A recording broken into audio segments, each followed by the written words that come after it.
அது பிரயோஜனம் இல்லைன்னா இங்கேயே விட்டுருங்க. அல்லேலூயா. நீங்கள் அதை பாரமாக நீங்கள் சுமக்கக்கூடாது. ஆமாவா இல்லைங்களா? சோதனம். அதனால் ஏதாவது உங்களை திட்டுற மாதிரி ஒரு காரியம் வந்துச்சுன்னா உங்களை திட்டல, ஏசப்பா என்ன திட்டுனார். நான் திட்டு வாங்கிட்டு தான் இங்கே வந்து நின்றுட்டுருக்கேன். அல்லேலூயா. நல்லா மாற்று வாங்கிட்டு தான் இங்கே வந்து நின்றுட்டுருக்கேன்.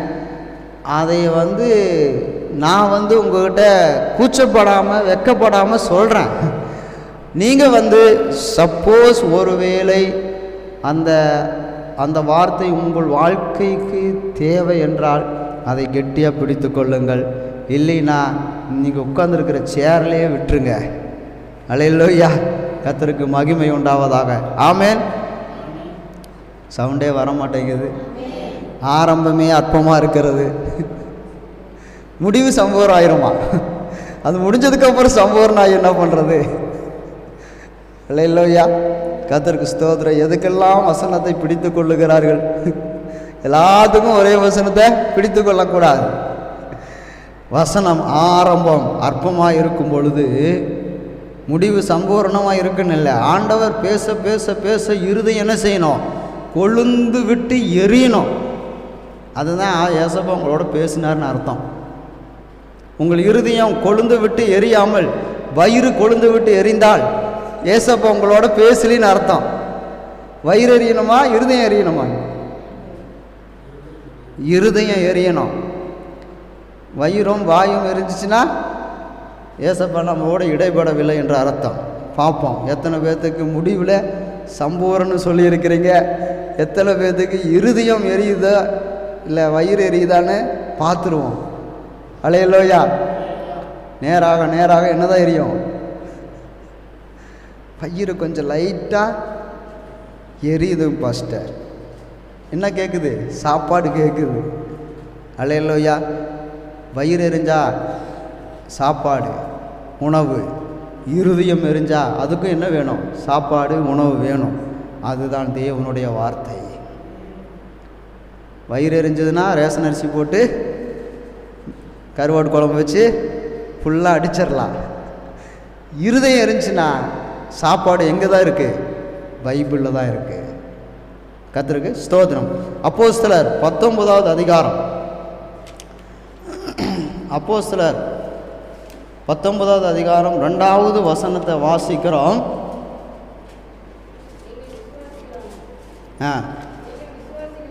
நீங்கள் விசுவாசிகளான போது பரிசுத்த ஆவியை பெற்றீர்களா என்று கேட்டால் அதற்கு அவர்கள் பரிசுத்த ஆவி உண்டு என்பதை நாங்கள் கேள்விப்படவே இல்லை என்றார்கள். கர்த்தருக்கு ஸ்தோத்திரம். இன்னைக்கு செய்தி இதுதான். பரிசுத்த ஆவியானவர் உண்டா இல்லையா? அதுதான் நம்முடைய கேள்வி. பரிசுத்த ஆவியானவர் என்கிட்ட இருக்கிறாரா இல்லையா? அதுதான் நம்முடைய கேள்வி. இப்போ விசுவாசிகளை பார்த்து கேட்குறாங்க. பவுல் கேட்குறார், என்ன கேட்குறார்? பரிசுத்த ஆவின்னு என்னென்னு தெரியுமா உங்களுக்கு அப்படின்னு கேட்குறார். அவங்க சொல்கிறாங்க, அப்படின்னா என்னன்னே எங்களுக்கு தெரியலையே அப்படின்றாங்க. ஆனால் இன்றைக்கும் திருச்சபைகளில் விசுவாசிகள் நடுவில் பரிசுத்த ஆவியானவர் இருக்கிறாரா இல்லையானே கூட தெரியல. அல்லேலூயா. எங்கூட பரிசுத்த ஆவியானவர் இருக்கிறார் அப்படின்னு சொல்லிட்டு எத்தனை பேர்த்த கை தூக்க சொன்னால் தூக்குவாங்கன்னு பார்க்கலாம். அல்லேலூயா. ஒரு 1000 பேர் கூடியிருக்கிறாங்க, 2000 பேர் கூடியிருக்கிறாங்க. எத்தனை பேர் பரிசுத்த ஆவியானவர் உங்களோடு கூட இருக்கிறார், உங்களுக்குள்ளே இருக்கிறார், கையை தூக்குங்கன்னா எத்தனை பேர் தூக்குவாங்க? அல்லேலூயா. அல்லேலூயா. எத்தனை பேர் தூக்க முடியும்? துணிச்சலா நான் கையை தூக்கி காட்டுறேன், பரிசுத்த ஆவியானவர் என்னோடு இருக்கிறார், அவர் எனக்கு தெரியும் அப்படின்னு சொல்லிட்டு யாருனால முடியும்னு பார்த்தா 5000 பேர் கூடியிருந்தாலும் ஒரு அற்ப சொற்ப சனங்கள் தான் என்ன செய்கிறாங்கன்னா கையை தூக்கி காட்டுவாங்க. அல்லேலூயா. இப்போ கேள்விப்படவே இல்லை. பரிசுத்த ஆவியானவன்னு என்னன்னே தெரியல. பாஸ்ட் மட்டும் சொல்லுவார், பிதா குமாரன் பரிசுத்த ஆவியின் நாமத்திலே அப்படிம்பார். மைக்கை பிடிச்சிட்டு சவுண்டாக கத்துவார். ஆனால் விசுவாசிகள், அல்லேலூயா, எத்தனை பேர் பரிசுத்த ஆவியை பற்றி தெரியும்? அவர் எப்பேற்பட்டவர், அவர் எங்கே இருக்கிறார், அவர் என்ன பண்ணிட்டு இருக்கிறார், என்ன சொல்லி கொண்டு இருக்கிறார்? அல்லேலூயா. இப்போ அதை பற்றி தான் நம்ம கொஞ்ச நேரம் வேதத்தில் வாசிக்க போகிறோம். பரிசுத்த ஆவின்னா என்ன? ஒன்றுமே தெரியல. அன்னைக்கு இருந்த சபையில் இருக்கிற ஜனங்கள் அப்படின்னா என்னன்னே தெரியலேன்ட்டாங்க. அப்பொழுது அவர் என்ன செஞ்சார்னா, ஞானஸ்தானம் கொடுத்ததுக்கப்புறம் அவர்கள் மேல் கைகளை வைத்து ஜெபம் பண்ணினார். அப்பொழுது பரிசுத்த ஆவியை பெற்றுக்கொண்டார்கள். இப்போ பரிசுத்த ஆவின்னா என்ன அப்படின்னு பார்த்தீங்கன்னா, ஆரம்பத்தில் அவர் எப்படி இருந்தாருன்னா, பரிசுத்த ஆவியானவர் ஆதியாகமம் 1வது அதிகாரம் 2வது வசனத்தை வாசிங்க. ஆதியாகமம் 1 அதிகாரம் 2வது வசனம். பூமியானது ஒழுங்கின்மையும் வெறுமையாக இருந்தது, ஆழத்தின் மேல் இருள் இருந்தது, தேவ ஆவியானவர் ஜலத்தின் மேல் அசைவாடி கொண்டிருந்தார். இங்கே தான் ஃபஸ்ட்டு வேதத்தில் ஆவியானவரை பற்றி எழுதியிருக்கிறது. பூமியானது ஏன் ஆவியானவர் வரணும்னா, ஒழுங்குபடுத்துறது தான் அவருடைய வேலையை. அல்லேலூயா. என்னென்ன காரியம் ஒழுங்கில்லையோ அதை ஒழுங்குபடுத்தணும். அப்புறம் வெறுமையாக இருக்கிற இடத்த நிரப்பணும். இதுக்கு தான் ஆவியானவர் என்ன செஞ்சாருன்னா, அசைவாடி கொண்டு இருந்தார். அல்லேலூயா. நம்முடைய வாழ்க்கையில் ஆவியானவரை பற்றி தெரியலனா, நாம் இன்றைக்கி ஜெபம் பண்ணுறோம், ஆவியானவர் நம்ம இடத்துல வருவார். ஆனால் அவர் ஆதியில் என்ன பண்ணிட்டு இருந்தார்? ஜலத்தின் மேல் அசைவாடி கொண்டு இருந்தார் அன்றைக்கு. இன்றைக்கு இயேசு மரித்து உயிர்த்தெழுந்ததுக்கு அப்புறம் ஆவியானவர் வந்து ஜனங்கள் நடுவிலே அசைவாடுகிறார். இங்கே கிறிஸ்டியனுக்கு என்ன வேணும்? படுத்துங்க, படுத்துங்க, எந்திரிக்கக்கூடாது. படுத்துவங்கன்னா தான் காய்ச்சல் சரியாகும். என்ன செய்கிறார்? அசைவாடி கொண்டு இருக்கிறார். ஜனங்கள் நடுவில் அசைவாடி கொண்டு இருக்கிறார். ஏன்? அன்னைக்கு ஜலத்தின் மேல் அசைவாடினால் ஒழுங்கில்லை. அல்லேலூயா. வெறுமை, ஒழுங்கில்லை, வெறுமையாக இருக்கிறாங்க. இன்னைக்கு ஜனங்கள் நடுவில் அசைவாடுகிறார். எதுக்கு? ஒழுங்கில்லை, வெறுமை. அதனால தான் ஆவியானவர் வந்து என்ன செய்கிறார்? பூமியில் வந்து அசைவாடுகிறார். இப்போ அந்த அன்னைக்கு ஜலத்தின் மேல் அசைவாடி கொண்டிருந்த ஆவியானவர் இப்போ என்ன செய்கிறாருன்னு கேட்டிங்கன்னா, நீங்கள் யோவான் எழுதின புஸ்தகத்துக்கு நீங்கள் வந்துருங்க. அதில் வந்து பார்த்தீங்கன்னா 14வது அதிகாரம் 26வது வசனத்தை வாசிங்க. யோவான் 14:26. என் நாமத்தினாலே பரிசுத்த ஆவியானவர் தேற்றவாளனை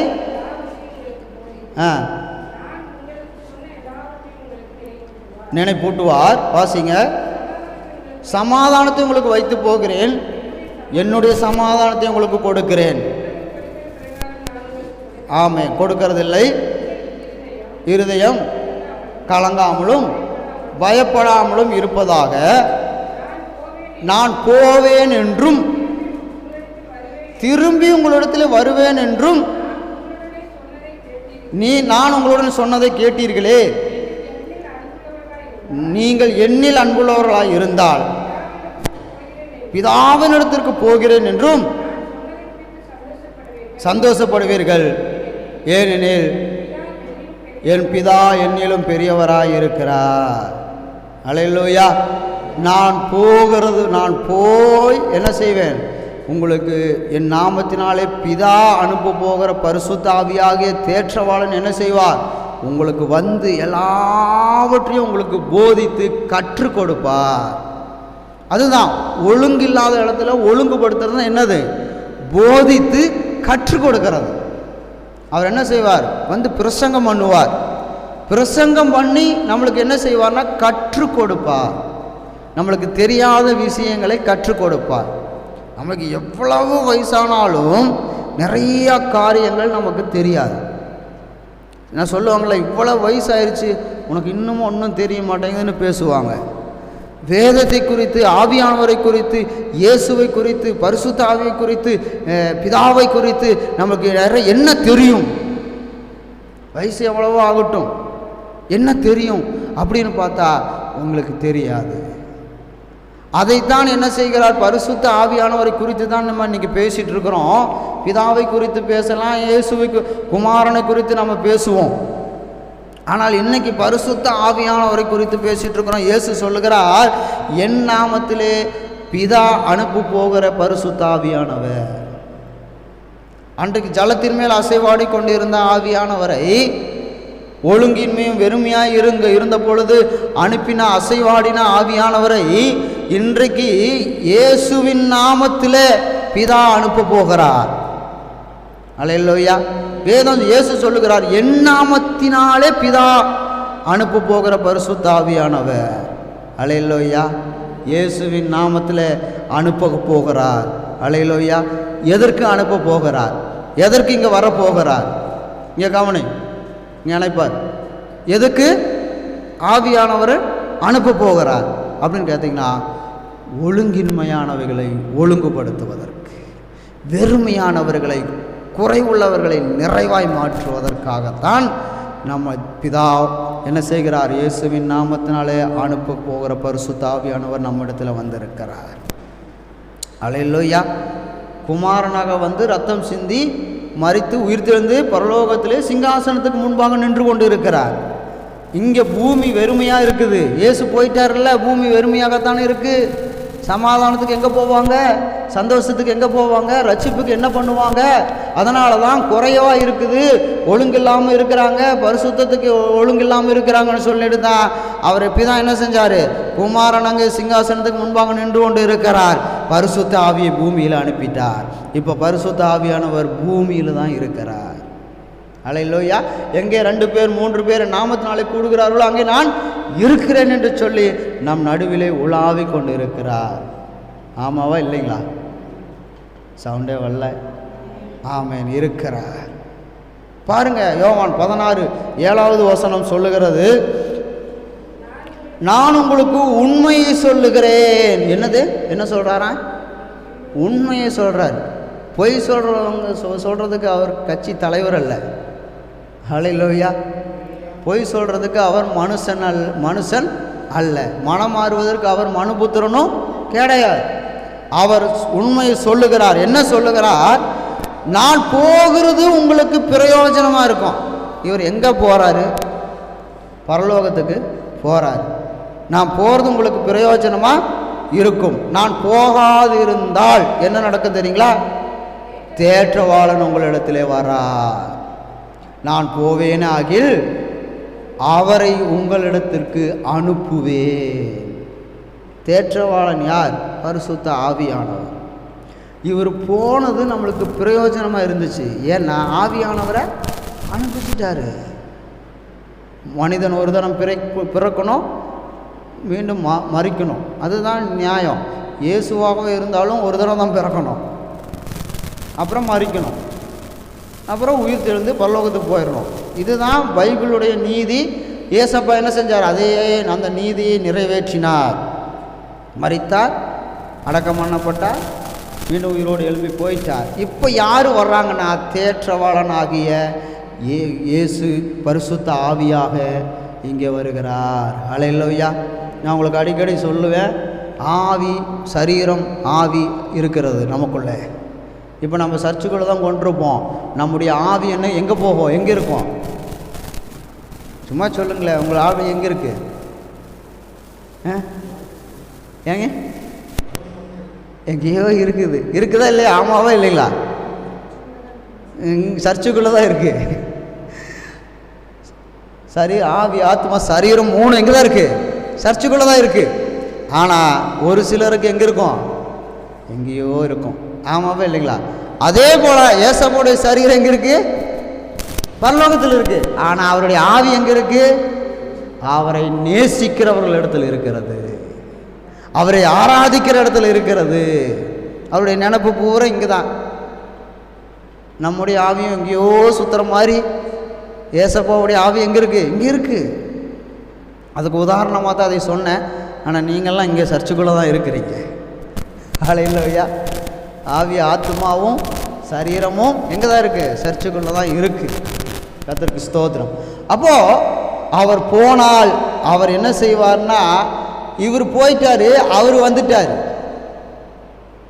ஹல்லேலூயா. இவர் போயிட்டாரு, அவர் வந்துட்டார். கர்த்தருக்கு ஸ்தோத்திரம். அவர் வந்து 8வது வசனம், அவர் எதுக்கு இங்கே வர்றாருன்னா, வந்து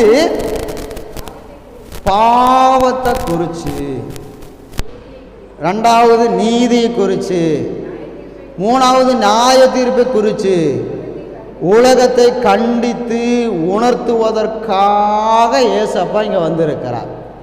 யாரெல்லாம் பாவம் செய்கிறாங்களோ அவங்கள கண்டித்து என்ன செய்கிறாரு?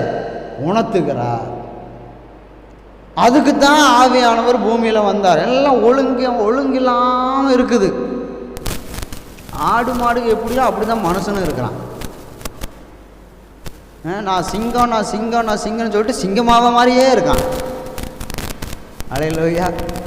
நான் யார் தெரியுமா? முரட்டு காளைன்றான். ஆனால் மனுஷன்னு யாராவது சொல்லுவாங்கன்னு பார்த்தா, நான் முரட்டு காளைங்கிறான், நான் சிங்கங்கிறான், நான் புலின்றான். ஹல்லேலூயா. நான் யார் தெரியுமா அப்படின்றான். நான் யார் தெரியும் யாருன்னு அவனுக்கே தெரியல. ஹல்லேலூயா. நான் யார் தெரியுமான்னு நம்மக்கிட்ட கேட்குறான். நீ யாருன்னு முதல்ல நீ தெரிஞ்சுக்கிட்டு வா. அவர் வந்து பரிசுத்த ஆவியானவர் வந்து நம்மக்கிட்ட வந்து என்னத்தை குறித்து பேசுவார்னா, பாவத்தை குறித்து பேசுவார். நீ பாவம் செய்கிற. ஹல்லேலூயா. சோதரம். இந்த பாஸ்ட்டுக்கு எவ்வளோ மண்டகானம் பாரு. நம்மளை என்ன சொல்கிறாரு? பாவின்னு சொல்கிறார். அவர் இன்னும் ஒழுங்காக இருக்கிற மாதிரி. முதலே சொல்லிட்டேன், இந்த செய்தி யாருக்கு தான் கொடுத்தாரு? செய்தி யாருக்கு தான் கொடுத்தாரு? எனக்கு தான் கொடுத்தாரு. ஓ, ஆவியானவர் வந்து பாஸ்டர் பாவின்னு சொல்லிட்டாரா, அவருக்கு அப்படி தான் வேணும் அப்படின்னு ஒரு சிலர் நினைப்பாங்க. ஆனால் இங்கே நினைக்கிறவங்க இல்லை இப்போ. ஹல்லேலூயா. கர்த்தருக்கு ஸ்தோத்திரம். ஆனால் ஆவியானவர் வந்தார்னா ஃபஸ்ட்டு நம்மளை என்ன சொல்லுவாருன்னா, பிரியமானவர்களே அப்படின்னு சொல்லுவார்னு நினைக்கிறீங்களா? இல்லை நீ பாவம் செய்கிற மனம் திரும்புன்னு சொல்லுவாரா? சும்மா சொல்லுங்களேன். இயேசு ஃபஸ்ட்டு வாயை திறந்து பிரசங்கம் பண்ணின முதல் வார்த்தை என்ன தெரியுமா? மனம் திரும்புங்கள், பரலோக ராஜ்யம். அப்படியா பாஸ்டர் சொன்னார் அப்படின்னு கேட்காதீங்க. அப்படி தான் பைபிளில் நீங்கள் மற்ற எதில் வாசித்தாலும் சரி, மத்தையில் வாசித்தாலும் சரி, மார்க்கில் வாசித்தாலும் சரி, லூக்காவில் வாசித்தாலும் சரி, யோவானில் வாசித்தாலும் சரி, ஃபஸ்ட்டு வாயை திறந்து முதல் பிரசங்கம் என்ன தெரியுமா? முதல் வார்த்தை என்ன தெரியுமா? மனம் திரும்புங்கள், பரலோக ராஜ்யம் சமீபமாக இருக்கிறது என்று பிரசங்கிக்க தொடங்கினார். இப்போ சரீரம் மேலே போயிடுச்சு, இப்போ ஆவியாக கீழே வந்திருக்கிறாரு. என்னதான் பிரசங்கம் பண்ணுவார்? பிரியமானவர்களே, கவலைப்படாதீங்க.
அசைவாடி கொண்டு இருக்கிறார். அவர் நம்மோடு கூட இடைபடுகிற தேவனாக இருக்கிறார். நீங்கள் ஒப்பு கொடுங்க, உங்களோடும் பேசுவார். என்ன பாஸ்டரோட மட்டும் பேசுகிறார் ஆண்டவர், எங்களோட பேச மாட்டேங்கிறாரே. இப்படி தான் சொன்னாங்க. எகிப்திலிருந்து இஸ்ரேல் ஜனங்கள் போகும்போது மோசையோட கூட்டம் மட்டும்தான் அவர் என்ன செய்கிறாரு, எங்களோட பேசுவார்னு சொல்லிட்டு மலையை யாரும் தொடக்கூடாது, மலை மேலே யாரும் ஏறக்கூடாதுன்னு கட்டளை. ஆனால் இவங்க என்ன செய்கிறாங்க, மலையின் மேல் ஏறுவதற்கு பிரயாசப்படுகிறார்கள். அங்கே என்ன நடக்குது, இடி மின்னல் திட்டு திட்டுன்னு அடி சவுண்டு பயங்கரமாக கேட்குது. காதை பயங்கரமான ஒரு சவுண்டு கர்த்தர் பேசுகிறாரு. ஆனால் இவங்களுக்கு என்ன கேட்குது, இடி மின்னல் பயங்கரமாக கேட்குது. எல்லாம் பயந்துக்கிட்டாங்க. ஆண்டவரே கர்த்தாவே எங்களோட பேசாதீங்க. யாரோட பேசுங்க, மோசையோட மாத்திரம் பேசுங்க. அல்லேலூயா. அதுபோல் ஆவியானவர் நம்ம இடத்துல வந்து பேசும் பொழுது நாமளும் அப்படி தான் சொல்லுவோம், ஆண்டவரே என்னால் முடியல, பாஸ்டர்கிட்டயே பேசிடுங்க ஏசப்பா, நம்மக்கிட்ட எல்லாம் பேச வேண்டாம் அப்படிங்கிற சூழ்நிலை தான் நம்முடைய வாழ்க்கையில் இருக்கிறது. ஆனால் அதை மாற்ற வேண்டும். ஆவியானவர் உங்கள் உள்ளத்தில் வந்து பேசணும். நீங்கள் வீட்டில் இருந்தாலும் உங்களோட பேசணும், நீங்கள் எங்காவது கடைக்கு போனாலும் உங்களோட பேசணும், எங்காவது பஸ்ஸில் போயிட்டு இருந்தாலும் உங்களோட பேசணும், தூங்கிட்டு இருந்தாலும் உங்களோட பேசணும். அல்லேலூயா. ஜெபம் பண்ணி கொண்டு இருந்தாலும் உங்களோட பேசணும். எங்களோட பேச வேண்டாங்க, நான் பாவி ஆகிய மனிதன்னு சொல்லக்கூடாது. எங்களோட பேசுங்க, பாவத்தை குறித்து பேசுங்க. நான் என்ன செய்கிறேன், இங்கே கவனிங்க, இங்கே கவனிங்க, பாவத்தை குறித்து பேசிகிட்டு இருக்கிறார், கவனிங்க. எங்களோட பேச மாட்டவரே. பரிசுத்த ஆவியானவருக்கு என்ன வேலை, இதுதான் வேலை. நீதியை குறித்து நம்ம செய்கிற நீதி என்ன, அதை குறித்து பேசுவார். நீ இந்த மாதிரி நீதி செய்யணும். இயேசு ஞானஸ்தானம் எடுக்கும்போது என்ன சொன்னார், இப்பொழுது எனக்கு இடம் கொடு, இப்படியாக எல்லா நீதியும் நிறைவேற்றுவதற்கு ஏற்றதாக இருக்கிறதுன்னு சொன்னார். எல்லா நீதியும் நிறைவேற்றுறதுக்கு நீதியை குறித்து பேசுங்காண்டவரே அப்படின்னு சொல்லிட்டு நாம் ஒப்பு கொடுத்தோமானால் கர்த்தர் நம்மோடு கூட பேசுவார். ஆவியானவர் வருவார். சோதரம் ஞானஸ்தானம் எடுத்தவங்களோட கர்த்தர் நிச்சயமாய் பேசுவார். நாமெல்லாம் பாவிகள் பாவிகள் பாவிகள் சொல்லி என்ன செஞ்சிட்டாங்க, பாஸ்டருக்கு நம்மளை தள்ளிட்டாங்க. இல்லை, எதற்காக இயேசு பூமியில் வந்தார், யாருக்காக வந்தார், பரிசுத்தவான்களுக்காக வந்தார்னு எழுதியிருக்கு. பாவிகளுக்கு வந்தார்னு தான் எழுதியிருக்கு. இப்போ ஆவியானவர் எதற்கு வந்திருக்கிறார், பாவிகளுக்கு தான் வந்திருக்கிறார். பாவிகளை நேசிக்கிற தேவன், பாவிகளுக்கு நீ செய்கிறது பாவம்பா அப்படின்னு சொல்லி உணர்த்தி, அவரை நீதி குறித்து உணர்த்தி, நியாய தீர்ப்பை குறித்து உணர்த்தி நம்மகிட்ட பேசுவதற்காக வந்திருக்கிறார். ஒரு சிலர் சொல்லுவாங்க நியாய தீர்ப்பு அது 1000 வருடம் அரசாட்சிக்கு அப்புறம் அது நியாய தீர்ப்பு வரும்னு சொல்லி நிறைய பேர் பிரசங்கம் பண்ணுறாங்க. இல்லை, நியாய தீர்ப்பு இன்றைக்கே நடக்குது. ஏன்னு கேட்டிங்கன்னா, நான் நாளைக்கு ஒரு வேளை இறந்துட்டுன்னா என்ன நிற்க வச்சு பேசுகிறது 1000 வருடம் அரசாட்சிக்கு அப்புறமா இருக்கலாம். ஆனால் நான் மரிக்கிறதுக்குள்ளே நீதிமானாக மரிக்கணும். அல்லேலூயா. மறிச்சதுக்கப்புறம் அங்கே போய் நின்று நியாய தீர்ப்பு குறித்து பேசுவார் அப்படின்னு சொல்லிட்டு நிறைய பேர் பிரசங்கம் தப்பாக பண்ணிகிட்டு இருக்கிறாங்க. அப்படி அல்ல, இங்கேயே நம்மோடு பேசுகிற தேவனாக இருக்கிறார். அன்னைக்கு நடக்கிற நியாய தீர்ப்பு குறித்து இன்னைக்கு பேசினா தானே நான்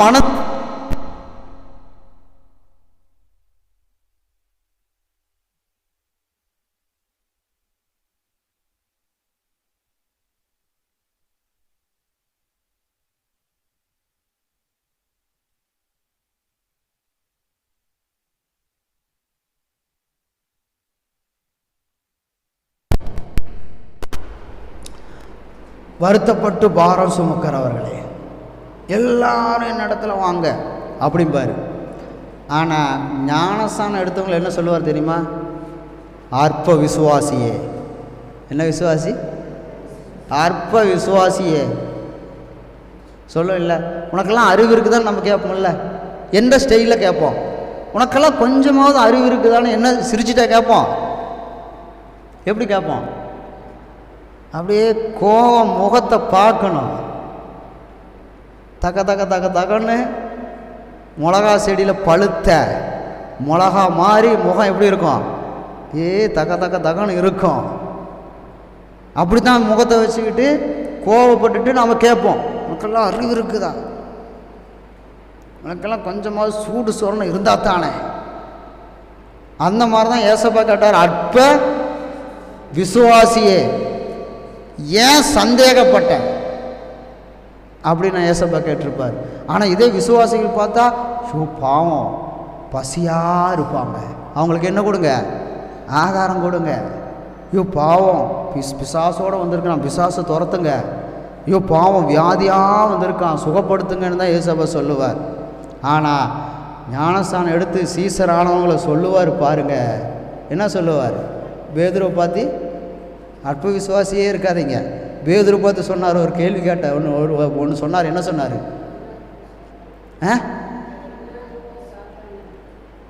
என்ன கொஞ்சம் சத்தமாக தான் சொல்லுங்களே, பின்னால போ சாத்தானே. அவ்வளோதான். பேதுரு என்ன ஆயிட்டாரு, கரண்ட் அடித்த மாதிரி ஆயிட்டார். நம்மளை பார்த்து சாத்தானான்றாரு. அப்படி என்ன சொன்னோம், ஏசப்பா சாகக்கூடாதுன்னு தானே சொன்னோம். அதே மாதிரி தான் அவன் என்ன சொல்லிட்டேன், இந்த விசுவாசி மூஞ்சியை தூக்கிட்டு வச்சிட்டு இருக்குது. நான் என்ன சொன்னேன், இந்த பாஸ்டருக்கு இவ்வளோ கோபம் வருது. அல்லேலூயா. இங்கே பைபிளை படித்து பார்த்தா தானே தெரியும் நாம் என்ன சொன்னோன்னு. அதுக்கு விளக்கம் எங்கே இருக்குது, நாம் பேசுகிற வீட்டில் பேசுகிற ஒவ்வொரு பேச்சுக்கும் விளக்கம் எங்கே இருக்குது, பைபிளில் இருக்குது. அதை படித்தா தானே நாம் பேசுனது தப்புன்னு நமக்கு தெரியும். இல்லைன்னா நான் என்ன சொன்னேன், இப்படி கோவப்படுறாங்களே, நான் என்ன தான் இப்படி சொல்லிட்டேன், இப்படி அவமானப்பட. கர்த்தருக்கு ஸ்தோத்திரம். அப்போ நம்ம ஒப்பு கொடுக்கணும், ஆவியானவருக்கு ஒப்பு கொடுக்கணும். ஆவியானவர் வந்துட்டார்னா, என்கிட்ட பேசிட்டார்னா, நான் பாவி என்று சொல்லி நான் ஒப்புக்கொள்வேன். அல்லேலூயா. நீங்கள் என்ன செய்கிறீங்கன்னு நீங்கள் முடிவு பண்ணுங்கள். நான் பாவின்னு ஒப்பு கொடுப்பேன். அவர் வரணும், வந்தார்னா ஒப்பு கொடுப்பேன். அடுத்தது அவர் வந்தாருன்னா என்ன செய்வார்னா, அப்போஸ்தலர் 1:8 வாசிக்கிறோம். அவர் வரும்பொழுது நீங்கள் என்ன செய்வீர்கள் என்றால், பரிசுத்த ஆவி உங்களிடத்தில் வரும்பொழுது நீங்கள் பலனடைந்து எருசலேமில்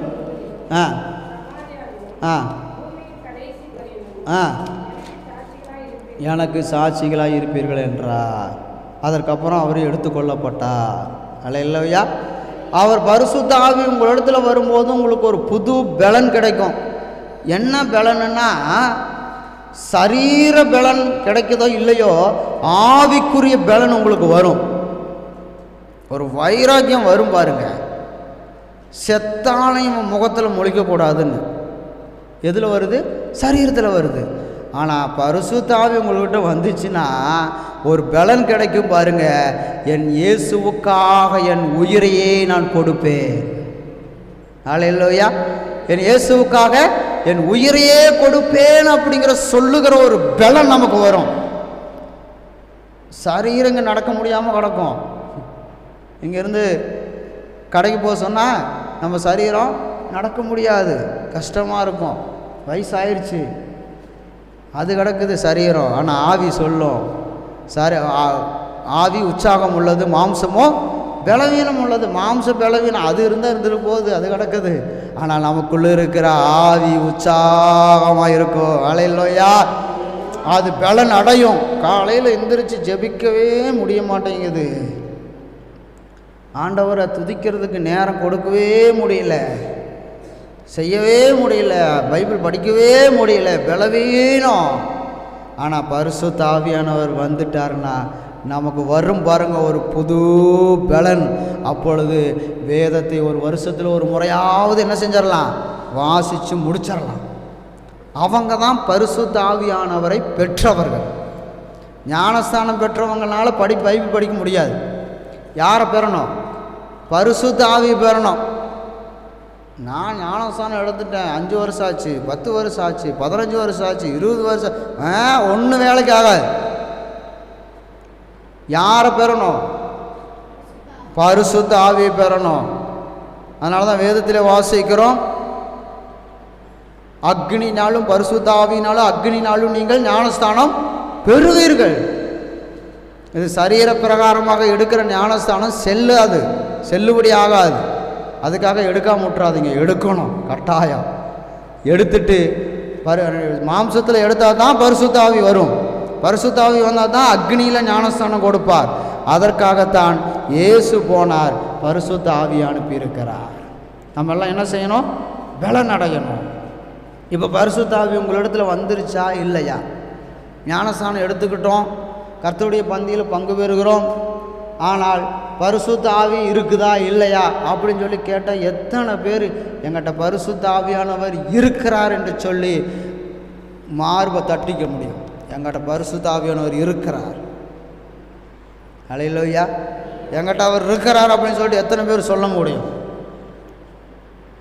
நீங்கள் கையை தூக்க சொன்னால் எல்லாரும் தூக்கிடுவீங்க. ஆனால் வசனத்தை சொல்லும்போது தான் உங்களுக்கு தெரியும் பரிசுத்த ஆவியானவர் உங்கள்கிட்ட இருக்கிறாரா இல்லையா. சும்மா ஏதோ பிரம்மையா, ஏதோ பரிசுத்த ஆவியானவர் வர மாதிரி தெரியுது அப்படின்னு சொல்லிட்டு ஒரு கனவு கண்ட மாதிரி இருக்கும். ஆனால் வசனம் சொல்லும்போது தான் நம்முடைய செயல்பாடுகள் எப்படி இருக்கும் என்று சொல்லி. அல்லேலூயா. இப்போ பரிசுத்த ஆவியானவர் ஜலத்தின் மேல் அசைவாடினார், இன்றைக்கி ஜனங்கள் நடுவில் அசைவாடுகிறார். இப்பொழுது பரிசுத்த ஆவியானவர் நம்மகிட்ட வந்து என்ன செஞ்சிட்ருக்கிறார் அப்படின்னு படித்தோம். இப்போ பரிசுத்த ஆவியை நம்ம பெற்றுக்கிட்டோமா இல்லையா? அல்லேலூயா. அப்போஸ்தலர் 2:4 வாசிங்க. அவர்கள் எல்லாரும்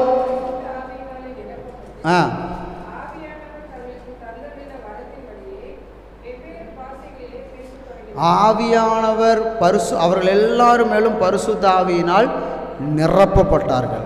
எல்லாரும் யாருன்னா, பெந்தெகோஸ்தே நாள் வந்த பொழுது சீசர்களெல்லாம் கூடி 120 பேர் கூடியிருந்தாங்க. எல்லாரும் மேலேயும் பரிசுத்த ஆவியானவர் இறங்கினார்.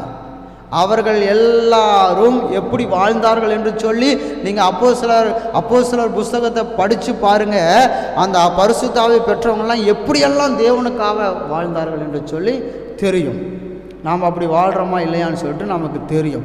இப்போ பரிசுத்த ஆவியானவர் நம்மளை என்ன செஞ்சார்? நிரப்பப்பட்டார். அடுத்தது பரிசுத்த ஆவியானவர் நம்ம இடத்துல வந்தார்னா என்ன நடக்கும்னு கேட்டிங்கன்னா, 2 கொரிந்தியர் 3வது அதிகாரம் 17வது வசனம் வாசிங்க. 2 கொரிந்தியர் 3:17. கர்த்தரே ஆவியானவர், கர்த்தருடைய ஆவி எங்கேயோ அங்கு விடுதலை உண்டு. அடுத்தது ஆவியானவர் எதற்காக நமக்கு தந்தருளினார்? இங்கே நமக்கு என்ன பூமியில் வேலை இல்லைன்னா ஆவியானவர் சும்மாவா வந்துட்டு போகிறாரு? இல்லை, அவர் வந்தார்னா அவர் நம்மளை பலப்படுத்துவார். அவர் வந்தார்னா நீ பாவி என்று சொல்லி கொடுப்பார். அவர் வந்தார்னா நமக்கு நீதி குறித்து பேசுவார். அவர் வந்தார்னா நாளைக்கு நீ செத்து போனால் உனக்கு என்ன தண்டனை கிடைக்கும் தெரியுமா என்று சொல்லி நியாய தீர்ப்பை குறித்து பேசுவார். அவர் வந்தார்னா பலப்படுத்துவார். என்னென்ன காரியம் அவருக்காக நம்மளால் செய்ய முடியலையோ அதையெல்லாம் செய்வதற்காக பலப்படுத்துவார். அதுக்கப்புறம் அவர் வந்தார்னா நம்மளை நிரப்புவார். அல்லேலூயா. ஆராதனை பேதுரு ஆராதனை நடத்திட்டு இருக்கிறார். விசுவாசிகள் அத்தனை பேர் மேலேயும் பரிசுத்த ஆவியானவர் வந்து இறங்கினார். அது அந்த காலம். இந்த காலம் பாஸ்டர் ஆராதனை நடத்திட்டு இருப்பார். அவங்கவுங்க பிஸ்கட் சாப்பிட்ருப்பாங்க, டீ குடிச்சிட்ருப்பாங்க, தண்ணி குடிச்சிட்ருப்பாங்க, இங்கேயும் நடந்துகிட்ருப்பாங்க. அவங்களுக்கு அப்போ தான் டைமே கிடைக்குது. பக்கத்து விசுவாசிக பார்த்து பேசுகிறதுக்கு எப்போ தான் நேரம் கிடைக்குது? ஆராதனை செய்யும்போது. அல்லேலூயா. இப்போ தான்ப்பா டைமு. அவர் இன்னமும் மைக்கில் கத்திட்டு இருக்கட்டும். என்ன ஆச்சு? வேலைக்கு போனீங்க, வேலை செய்கிற இடத்துல என்ன ஆச்சு? எப்போ பேசிகிட்டு இருப்பாங்க? ஆமாவா இல்லைங்களா? நீ விட்டா உன்னை அடுத்த வாரம் ஞாயிற்றுக்கிழமை தான் உன்னை பிடிக்க முடியும். அது நீ வர்றையா இல்லையான்னு டவுட்டு வேற. என்னது? அடுத்த வாரம் நீ வர்றையா இல்லையா டவுட். இப்போவே பேசி முடிச்சிருவோம் அப்படின்னு சொல்லிட்டு பேசுன்னு பேசுகிறாங்க. அதை குறித்து ஆவியானவரை குறித்து ஒரு நம்பிக்கை இல்லை. ஆவியானவர் இருக்கிறாருன்னு சொல்லிட்டு ஒரு பயம் இல்லை. ஹல்லேலூயா. பயம் இல்லை. அப்போது ஆவியானவர்கிட்ட நம்மளை ஒப்பு கொடுப்போம். கர்த்தருக்கு ஸ்தோத்திரம். இப்போது யார் இடத்துல எல்லாம் ஆவியானவர் உண்டு என்று சொல்லி நாம் 2 தீமோத்தேயு 1வது அதிகாரம் 7வது வசனம் படிங்க. ம் ம் ம் 2 தீமோத்தேயு 1வது அதிகாரம் 7வது வசனம் படிங்க. தேவன் நமக்கு பயமுள்ள ஆவியை கொடாமல் பலமும் அன்பும் தெளிந்த புத்தியுள்ள ஆவியை கொடுத்திருக்கிறார். ஒரு அல்லேலூயா சொல்லுங்களேன். அந்த பரிசுத்த ஆவியானவர் நம்ம இடத்துல வந்தால் ஃபஸ்ட்டு நமக்கு என்ன வரும்னா பயமே இருக்காது. டாக்டர் சொல்லுவாங்க, ஏய் நீ நாளைக்கு செத்து போயிடுவோம் பயம். நம்மளுக்கு என்ன இருக்காது? ஆனால் போயா செத்தா நல்லது தான், நம்ம இங்கிருந்து அவதிப்படுறதை விட பரலோகத்தில் போய் நிம்மதியாக இருக்கலாம் அப்படின்னு ஒரு சந்தோஷம் வரும் பாருங்க. அதுதான் பரிசுத்த ஆவியானவரை பெற்றவர்கள். அவங்களுக்குள்ள ஒரு பலம் வரும். பலன் வேற பலன் வேற. ஒரு பலம் வரும். எங்கிருந்தா வரும்? டேய் சுற்றுவேன் அப்படின்னு நீ இயேசு கும்பிட்டா சுற்றுவேன் அப்படின்னான்னு வச்சுக்க, இவன் எப்படி இருப்பான்? பரிசுத்தாவி பெற்றவன் எப்படி இருப்பான்? பரிசுத்தாவி பெறாதவன் துண்டக்கான துணியை காணு ஓடிடுவான். ஆனால் பரிசுத்தாவியானவர் பெற்றவன் எப்படி இருப்பான்? தைரியமாக நீ என்ன பண்ணிடுவேன்? சுடுவே, அவ்வளோதானே, சுட்டுட்டு போ. நீ சுட்டாலும் நீ செத்துருவேன்னு சொல்லி சுடுவேன், ஆனால் நான் சாக மாட்டேன். நித்திய நித்திய நித்திய நித்திய காலமாக பரலோகத்தில் இயேசுவோட கூட நான் வாழுவேன். அல்லேலூயா. அவன் தான் பரிசுத்த ஆவி பெற்றவன். அடுத்தது அன்பு இருக்கும். அவங்கக்கிட்ட என்ன இருக்கும்? அன்பு இருக்கும். ஆனால் இன்றைக்கி நிறைய கிறிஸ்தவர்கிட்ட என்ன தான் இருக்குன்னா வம்பு தான் இருக்குது. நம்மக்கிட்ட அன்பு இருக்கா வம்பு இருக்கா? அன்பு வேற அம்பு வேற. அம்பு என்ன செய்யும்? விட்டால் இருதயத்தை கிழிக்கும், கிழிச்சிட்டு போகும். தன் வார்த்தையினால் என்ன செய்வாங்க? அம்பு விடுவாங்க. அந்த அம்பு இல்லை, இது அன்பு. அல்லேலூயா. இது அன்பு, வித்தியாசமான அன்பு. என்ன அன்புனா, நம்ம குழந்தைகிட்ட காட்டுற அந்த அன்பு இல்லை, புருஷங்கிட்ட காட்டுற அன்பு இல்லை, மனைவிகிட்ட காட்டுற அன்பு இல்லை. அது பார்த்தீங்கன்னா நாய் குட்டி போட்டுச்சுன்னா அந்த குட்டி யாராவது போய் தொட முடியுமா? ஏன்? நாய்க்கு குட்டி மேலே அவ்வளோ அன்பு. அப்போ நாம்ளும் பிள்ளைகள் மேலே பாசம் அன்பு வச்சுருக்கிறோம். அப்போ அந்த அன்புக்கு இந்த அன்புக்கு என்ன வித்தியாசம்? ஒரு வித்தியாசம் கிடையாது, எல்லாம் ஒன்று தான். ஆனால் இந்த பைபிளில் சொல்லியிருக்கிற அன்பு என்ன அன்புனா, பாவிகளை இயேசு நேசிக்கிற அன்பு. பாவிகள் மேல் கரிசனையாக இருக்கிறது அன்பு. அல்லேலூயா.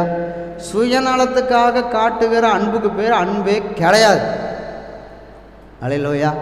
பாருங்க, நம்ம யாராவது நம்மளுக்கு உதவி செஞ்சால் தான் நம்ம அவங்ககிட்ட பேசுவோம், அன்பு காட்டுவோம். ஆனால் நம்மளுக்கு பிரயோஜனம் இல்லாதவங்ககிட்ட நம்ம என்ன செய்ய மாட்டோம்? அன்பும் காட்ட மாட்டோம், பேச்சுவார்த்தை வச்சுக்க மாட்டோம், நினைக்கவும் மாட்டோம். அப்போ நம்ம இயேசு என் மேல் அன்பு வச்சுக்கணுன்னா நான் எதில் அவருக்கு பிரயோஜனமாக இருந்தேன்? நீங்கள் சொல்லுங்கள், நான் இயேசுக்கு பிரயோஜனமாக இருந்தேன், அதனால தான் இயேசு என்கிட்ட அன்பு காட்டுறாருன்னு யாராவது ஒருத்தர் சொல்லுங்கள் பார்ப்போம். நம்மளால் என்ன செய்ய முடியும்? நல்ல சாப்பாட்டை நெய் ஊற்றி பிசைஞ்சு வாயில் வச்சு திணிக்க முடியும். அதுக்கப்புறம் என்ன பண்ண முடியும்? முழுங்கு வைக்கிறதுக்கு நம்மளால் முடியுமா? இதை குச்சி வச்சு நல்லா குத்தி பாருங்க, உள்ளே போகுமா? யார் வரணும்? யார் இருக்கணும்? ஏசப்பா இருக்கணும். ஆமாவே இல்லைங்களா? உள்ளுக்குள்ளே போனது ஜீரணமாக ஆகிறதுக்கும் ஏசப்பா வேணும், ஜீரணமானது வேஸ்ட்டு கழிகிறதுக்கும் ஏசப்பா வேணும். எல்லாத்துக்கும் ஏசப்பா தான் வேணும். அப்படி நம்ம மேலே அன்பு காட்டி எல்லாத்தையும் சரியாக செஞ்சிட்ருக்கிறார். யாராக இருக்கும்போது? நான் பாவியாக இருக்கும்போது. அல்லேலூயா. ஒருவன் நல்லவனாக இருக்கும்போது ஒரு வேளை மறிக்க துணியலாம், ஆனால் பாவியாக இருக்கும்போது யாராவது அவனுக்காக மறிப்பார்களா? ஆனால் இயேசு நான் பாவியாக இருக்கும்போது எனக்காக மரித்தார். அதுதான் உண்மையான அன்பு. நான் சொல்கிறேன், நீங்கள் என்ன நினச்சிக்கிட்டாலும் சரி, கணவன் மேலே மனைவி அன்பு காட்டுறான்னா ஏதோ ஒரு சுயநலம்தான். மனைவி மேலே கணவன் அன்பு காட்டுறான்னா கட்டாயம் ஏதோ ஒரு சுயநலத்துக்காகத்தான் தவிர, நீங்கள் எப்படி எடுத்துக்கிட்டாலும் சரி, அல்லேலூயா, ஏதோ ஒரு சுயநலத்துக்காக தான் அன்பு காட்டிகிட்டு இருக்கிறோமே தவிர உண்மையான அன்பு இயேசுகிட்ட மட்டும்தான் இருக்குது. அல்லேலூயா. ஒரு பாவம் செஞ்சு பாருங்களேன், 99 நல்லது செய்வார் வீட்டுக்காரர். 1 பாவம் செஞ்சுட்டா அம்பு அப்படியே அம்பு பறக்கும். அன்பு பறக்காது, அம்பு பறக்கும். எங்கே வீட்டுக்காரர் வர்றாரோ அங்கெல்லாம் பறக்கும் அம்பு. அப்போ என்ன உண்மையான அன்பு எங்கே போச்சு? மனைவி என்ன தான் உயிரை கொடுத்து புருஷனை காப்பாற்றினாலும் ஏதோ ஒரு தப்பு செஞ்சிட்டாங்கன்னு வச்சிங்களேன், தப்பாகவே இருக்கட்டும், தப்பு தான் செஞ்சிட்டாங்க, என்ன பறக்கும்? அன்பு பறக்குமா, அம்பு பறக்குமா? இன்னும் ஒன்றும் சொல்ல மாட்டேங்கிறீங்க. அம்பு தான் பறக்கும். அதுங்களா? கர்த்தருக்கு ஸ்தோத்திரம். அப்போ ஏதோ சுயநலத்துக்காகத்தானே குடும்ப உறவுகள், குடும்ப சொந்த பந்தம் பாசம், எதுக்கு எல்லாத்துக்கும் ஒரு சுயநலம் தான். ஆமாவா இல்லை? எத்தனை பேர் ஒத்துக்கிறீங்க?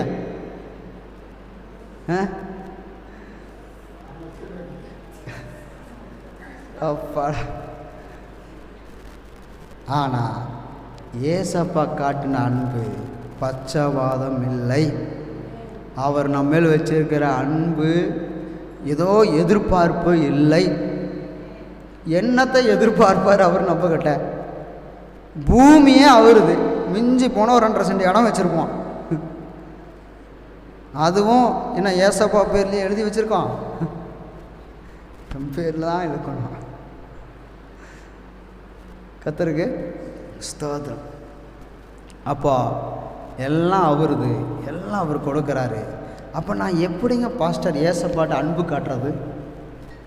இப்போ தான் கை தூக்கணவங்களுக்கு பாஸ்டர் பயங்கரமான ஆளுங்க. முதல்லையே கையை தூக்க வச்சிட்றாரு.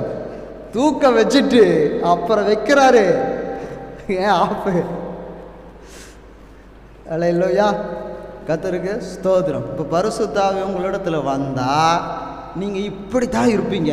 எப்படி தான் இருப்பீங்க? வாசிங்க 2 தீமோத்தேயு 1:7 படிச்சிட்டிங்களா? 1 பேதுரு எடுத்துக்கங்க, எல்லாரும் எடுத்துக்கணும். ஸ்தோத்திரம். 1 பேதுரு 3வது அதிகாரம். இப்போ தான் வசனம் உண்மையான நம்மை அன்பா வருதா இல்லை அம்பா வருதான்னு சொல்லிட்டு இப்போ தான் தெரியும். வாசிங்க, ஜென்ஸு லேடிஸ் பக்கம் வாசிங்க. அந்தபடி மனைவிகளே கீழ்ப்படிந்திருங்கள். எப்படி கீழ்ப்படியணும்? எப்படி கீழ்ப்படியணும்? அது ஏன் சொந்த புருஷருக்கு வேற புருஷன் இருக்கிறான்னு அர்த்தமா? ஆமாம், அப்படியே எடுத்துக்கலாம். சொந்த புருஷனுக்கு என்ன செய்யணும்? கீழ்ப்படியணும். அப்பொழுது அவர்களில் யாராவது, புருஷர்கள் யாராவது திருவசனத்திற்கு கீழ்ப்படியாதவர்களாய் இருந்தால் பயபக்தியோடு கூடிய உங்கள் கற்புள்ள நடக்கையை அவர்கள் பார்த்து போதனையின்றி மனைவிகளின் நடக்கையினாலே ஆதாயப்படுத்தி கொள்ளப்படுவார்கள். இன்னைக்கு நிறைய ஊழியக்காரங்க ஊழியத்தை விட்டு ஓடுனதுக்கு காரணம் மனைவிமார்கள். நிறைய பேர் பட்டணம்புதூர்லேயே இருக்கிறாங்க. நிறைய பேர் ஞானஸ்தானம் எடுத்தவங்க இன்னைக்கு சபரிமலைக்கு மாலை போட்டுட்டு போகிறாங்க. அதுக்கு காரணம் மனைவிமார்கள். ஒழுங்காக இருக்கிற புருஷனையும் கெடுக்கிறது அவங்க தான். கெட்டு போனவங்களையும் தன்னுடைய அன்பினாலே, தம்முடைய பரிசுத்தத்தினாலே, தம்முடைய நடத்தியினாலே புருஷனை சர்ச்சுக்கு கொண்டு வரதும் பெண்கள் தான், மனைவிகள் தான். அல்லேலூயா. ஆவதும் மனைவிகளினாலே, அழிவதும் மனைவிகள்னால தான். கர்த்தருக்கு ஸ்தோத்திரம். இப்போ இந்த பயபக்தியோடு கற்புள்ள நடத்தை யார்கிட்ட இருக்குதோ அவங்ககிட்ட பரிசுத்த ஆவியானவர் இருக்கிறாருன்னு அர்த்தம். அல்லேலூயா. கவலைப்படாதீங்க, இன்னும் 2 வசனம் படிச்சுட்டு அப்புறம் இங்கே தான் நீங்கள் நினச்சிட்டீங்க, அப்பா அவங்களுக்கு நல்லா சொல்லணும், நல்லா குத்தணும், அப்படித்தான் வேணும், மண்டையில் நல்லா போடணும்னு நினச்சிட்டு இருக்காதீங்க. 2 வசனத்துக்கு அப்புறம் இங்கே தான் வருவான். விடமாட்டார்ல ஆவியானவர் யாரையுமே. பாஸ்டர்னா விட்டுருவாரா? பாஸ்டர்னா 4 கொட்டு எக்ஸ்ட்ரா தான் கொட்டுவார். விசுவாசிகளுக்கு 2னா பாஸ்டருக்கு 4 கொட்டுவார். அப்போ இவங்க என்ன செய்யணும்னா பரிசுத்தமான நடத்தையை தன் புருஷர்கிட்ட காட்டி அவங்கள சர்ச்சுக்கு கொண்டு வந்து ரட்சிப்பின் பாதையில் நடத்தணும். ஆனால் அவங்க என்ன செய்கிறாங்க, மயிரை பின்னி பொன்ன ஆபரணங்களை அணிந்து உயர்ந்த வஸ்திரங்களை உடுத்தி கொள்ளுதலாகிய புறம்பான அலங்கரிப்பு உங்களுக்கு அலங்காரமாக இருக்க ஆமாம், மயிரை பின்னுவாங்க பாருங்க. அதையும் போட்டோ எடுத்து நான் காட்டணும். இவங்க பின்னுறத பின்னாடி எப்படி இருக்குன்னு இவங்களுக்கு தெரியாதுல்ல. பின்னாடி நான் போட்டோ எடுத்து முன்னாடி காட்டணுங்க, பாருமா எப்படி பின்னி இருக்கிறேன்னு சொல்லிட்டு. அல்லேலூயா, அல்லேலூயா. அப்புறம் பொண்ணு ஆபரணங்களை அணிந்து பாருங்க. கல்யாணத்துக்கு போகும்போது தான் கிறிஸ்தவர்களை பார்க்கணும். அப்படியே லிப்டிக்கே அடிக்க மாட்டாங்க, பூசிக்குவாங்க. அப்படியே அவன் ப்ரெஷ்ஷு கொடுத்துருப்பான் பூசுறதுக்கு. ஆனால் இவங்க நம்ம ஆளுக்கு என்ன செய்வாங்கன்னா, அடா அது பத்தாதுன்னு சொல்லி கையிலேயே அள்ளி பூசிக்குவாங்க. இதுவா பரிசுத்த ஆவியானவர்? அல்லேலூயா. கர்த்தருக்கு பொன் ஆபரணங்களை அணிந்து, இவங்க நகையெல்லாம் அடமானத்தில் இருக்கும். ஆனால் கல்யாணத்துக்கு போகும்போது பார்த்தா ஒன்று கவரிங் செயினையாவது வாங்கி என்ன செஞ்சுக்குவாங்க, ஃபுல்லாக மேக்கப் பண்ணிக்குவாங்க. பார்த்தா எங்கடா பொண்ணுன்னு தேட வேண்டியதாக இருக்குது. அன்னைக்கு கல்யாணத்துக்கு போயிருந்தோம். பொண்ணு பார்த்தீங்கன்னா நகையும் போடல, ஒன்றும் அலங்காரம் பண்ணல, ஒயிட் அண்ட் ஒயிட்டு ப்ரா போட்டிருக்கு. தலையிலிருந்து ஒரு அது என்னன்னு சொல்லுவாங்க, தலையில் மாட்டிட்டு ஒன்று இருக்குது, அவ்வளோதான். ஆனால் கல்யாணத்துக்கு வந்த லேடிஸுகளை பார்த்தா இவங்களாத்தான் இருக்குமோ பொண்ணா, ஒருவேளை இவங்க தான் பொண்ணு போல் இருக்குது. என்ன பையனோட கொஞ்சம் வயசு கூடின மாதிரி தெரியுதுன்னு பார்த்தா பொண்ணு அப்புறம் மெதுவாக வருது. அப்பா இவங்க பொண்ணு இல்லையா? அந்த அளவுக்கு பொன் ஆபரணங்களை அணிந்து கொண்டு தன்னை அலங்கரித்து கொள்ளுகிறார்கள். அது பரிசுத்த ஆவியானவர் இல்லை. அப்போ எதுதான் பரிசுத்த ஆவியானவர் சொல்லுங்க பாஸ்டர்? உயர்ந்த வஸ்திரங்கள், இந்த புறம்பான அலங்கரிப்பு இருக்கிற அலங்காரமாக இல்லாமல் பரிசுத்த ஆவியானுடைய அலங்கரிப்பு எப்படி இருக்குன்னு தெரியுங்களா? அழியாத அலங்கரிப்பாக இருக்கும். இவங்க என்ன மேக்கப் போட்டு வந்தாலும் எத்தனை மணி நேரம் இருக்கும்? 1 மணி நேரம். ஒரு நாளே வச்சுக்குவேன். ஏன் அது என்ன காசாக போனாமா? இவங்க மேக்கப் பண்ணோம் 1 நாள். ஆனால் பரிசுத்த ஆவியானுடைய அலங்கரிப்பு அழியாத அலங்கரிப்பு. அல்லேலூயா. அது எப்படி இருக்குன்னா சாந்தமாக இருக்கும். ஒரு அம்மா வந்தாங்க, பயங்கரமாக சவுண்ட் விடும், பயங்கரமாக. எவனாக இருந்தாலும் ஞானஸ்தானம் எடுத்த அம்மா தான் பயங்கரமான ஆள். எவனாக இருந்தாலும் பாஸ்டாக இருந்தாலும் உண்டு இல்லைன்னு 4 கேள்வி நறுக்குன்னு கேட்டுருவேன். அவ்வளோ பேச்சு பேசும். உங்கள் பேர் என்னம்மான்னு கேட்டால் சாந்தம்மாவான். நல்லா பேர் வச்சிருக்கிறாங்க. அம்மா உனக்கு எந்த பாஸ்டர் உனக்கு பேர் வச்சாங்க? இந்த ஆடு ஆடுற பூமிக்கு வானத்துக்கு குதிக்கிற உன் பேர் சாந்தம்மாவான். பேர் சாந்தான்னு வைக்கக்கூடாது. என்ன வைக்கணும்? எப்படி இருக்கணும்? உண்மையாலுமே சாந்தமாக இருக்கணும். அவங்க தான் பரிசுத்த ஆவியை பெற்றவர்கள். அல்லேலூயா, அல்லேலூயா. அடுத்தது எப்படி இருக்குன்னா அமைதியாக இருக்கணும். எப்படி இருக்கணும்?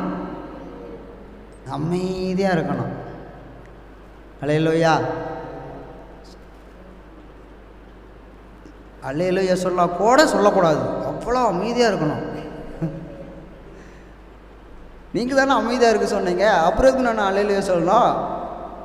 அமைதியாக இருக்கணும். இதே மாதிரி வீட்டில் போனாலும் அமைதியாக இருக்கணும். அமைதி உள்ள ஆவியாகிய இருதயத்தில் மறைந்திருக்கிற குணமே உங்களுக்கு அலங்காரமாய் இருக்க கடவுது. அதுவே தேவனுடைய பார்வையில் விலையேற பெற்றது. இன்னைக்கெல்லாம் புருஷரை எப்படி கூப்பிடுறாங்க?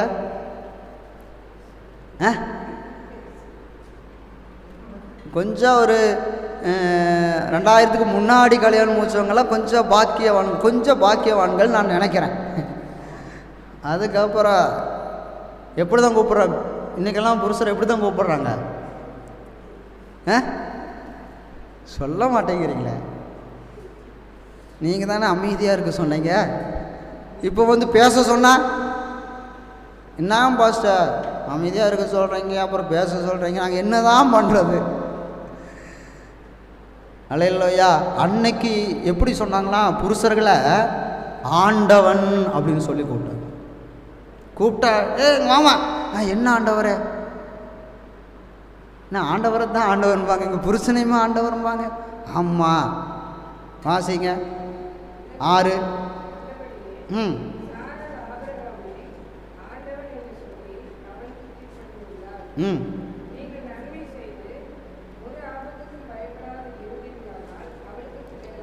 நீங்கள் சாராளுக்கு பிள்ளையாக இருக்கணும்னா உங்கள் புருஷர்களை எப்படி தான் கூப்பிடணும்? ஆண்டவனே அப்படின்னு இருக்கக்கூடாது. ஆண்டவனே பிரியமாக கூப்பிடணும்.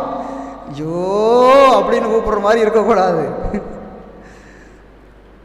பேச்சில் மட்டும் இல்லை, வசனம் சொல்லுகிறது ஆண்டவன் என்று சொல்லி அவனுக்கு கீழ்ப்படிந்திருந்தான். அல்லேலூயா. இதுதாங்க பரிசுத்த ஆவியனுடைய வேலை. பரிசுத்த ஆவியனை நான் பெற்றிருந்தா நான் எப்படி தான் இருக்கணும்? இப்படி தான் நான் இருக்கணும். அல்லேலூயா. கர்த்தருக்கு ஸ்தோத்திரம். இப்படி எல்லாமா ஆவியானவர் வருவார். ஆவியானவர் வந்து நீ கவலைப்படாதன்னு அப்படியே மண்டையை நீவி கொடுப்பாருன்னு பார்த்தா மண்டையில் ஓங்கி இப்படி அடிக்கிறாரு. ஸ்கூலில் என்ன செய்வாங்க? நல்லா படிக்கலினா வாம்மா நல்லா இருக்கிறியா, சாப்பிட்டியா, என்ன சாப்பாடு உங்கள் அம்மா செஞ்சாங்க அப்படின்னா கேட்பாங்க. என்ன சொல்லுவாங்க? மண்டையில் ஒரு கொட்டி என்ன பண்ணிகிட்டு இருந்தேன்? வீட்டில் வீடு பொறுக்கணும் டீச்சர், வீட்டெல்லாம் எங்கள் அம்மா கூட்ட சொல்லிட்டாங்க, அதனால் நான் என்ன செய்யலை, எழுதலைங்க மிஸ் அப்படி சொல்லுவீங்களா? கூட்டி இருந்தால் தானே சொல்கிறதுக்கு. அல்லேலூயா. உனக்கு இதை தவிர என்ன வேலைன்னு சொல்லி ஓங்கி மண்டையில் ஒரு கொட்டுவாங்க. இல்லைன்னா ஸ்கேல் இருந்துச்சுன்னா ஒரு அடி. ஆவியானவர் வந்தால் அவர் டீச் பண்ணுவார். அவர் டீச்சர். ஆவியானவர் வந்தால் டீச் பண்ணுவார். அவர் டீச்சர். சரியாக கேட்டு அதன்படி நடந்தால் தட்டி கொடுப்பார். குட் எல்லாத்துக்கும் சொல்லுவார். பார் இந்த புள்ள மாதிரி எல்லோரும் மார்க் வாங்கணும். சொல்லுவாங்களா? சொல்ல மாட்டாங்க. உங்கள் டீச்சர் சொல்லுவாங்களா? யாரை சொல்லுவாங்க? ராபர்ட் சொல்லுவாங்க. புரியல. கிளாப் பண்ண சொல்லுவாங்க. இது மாதிரி எல்லோரும் மார்க் வாங்கன்னு சொல்லுவாங்க. அப்படி யாரை சொல்லியிருக்கிறாங்க உங்கள் மிஸ்ஸு? யாராவது பேர் தெரியுமா? யார்? ராகுல்னு ஒரு பையன். அடுத்த தடவை உன் பேர் என்ன? ஏஞ்சல். ஏஞ்சலுக்கு என்ன செய்யணும்? ஸ்கூலில் கிளாப் பண்ணணும். பண்ணுவாங்களா? பரிசுத்த ஆவியானவரை பெற்றுக்கொண்டால் நமக்கு என்ன செய்வாங்க? எல்லோரும் கிளாப் பண்ணுவாங்க. அல்லேலூயா. கர்த்தர் ஏசப்பா செய்வார். நல்லா ஜெபம் பண்ணணும். சரியா? எல்லாம் ஜெபம் பண்ணு, ஏசப்பா செய்வார். சரி, இப்போ இந்த பக்கம் நான் திரும்பிக்கிறேன். அப்பா எவ்வளோ உற்சாகமாக இருக்கிறாங்க. திரும்பங்க பாஸ்டர், என் மணி 2 ஆனாலும் எனக்கு கவலை இல்லை. அப்படியா? 1 மணி ஆனாலும் பரவாயில்லையா? நீங்கள் அந்த பக்கம் திரும்பி என்ன வேணாலும் பேசுங்க பாஸ்டர், எங்களுக்கு 1 மணி ஆனால் 2 மணி ஆனாலும் எங்களுக்கு கவலை இல்லை,